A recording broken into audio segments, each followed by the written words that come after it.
విధంగా పక్క పురముల నుండి కదిలి వచ్చినటువంటి సర్వ జనావళికి సర్వపురాలకు ఆ వృత్తి ఫలాలను రాజా రామచంద్రమూర్తి ప్రసాదించాలని వారి పాదపద్మములు పట్టుకొని ప్రార్థిస్తూ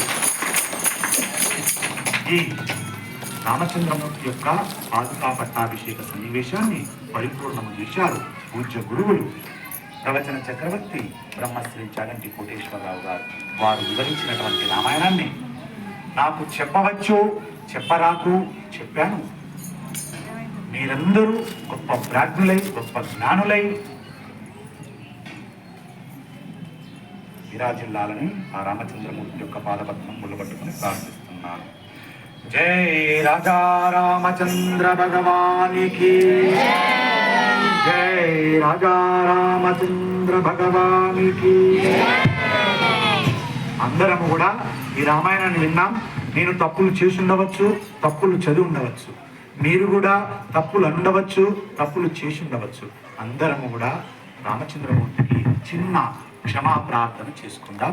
దీన్ని ఎలా చేసుకుందామంటే అనర్చిన వాళ్ళందరూ అనగలుగుతారు, అనలేని వారితో అనిపించడమే గొప్పతనం. కాబట్టి 2 అక్షరాలు లేదా 1 అక్షరాన్ని చెబుతుంటాను, అందరం అనుకుందాం. దయచేసి ఒక్కొక్క అక్షరాన్ని చెప్పుకున్నా రామచంద్రమూర్తి క్షమిస్తాడు.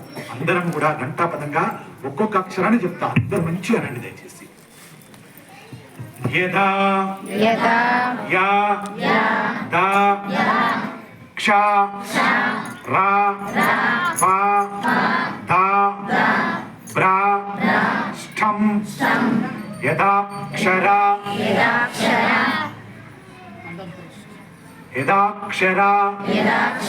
ప్రదష్టం మా త్రా హీ నం మంత్రహీనం చ యా ధా భా వే తు యద్భావేత్ తా తా సా రా వా ము తత్సర్వం క్ష మా యా తా ము క్షమంత్యం దేవా దేవా నా రా యా నా నారాయణ నా మో స్తు తే నమోస్తుతే.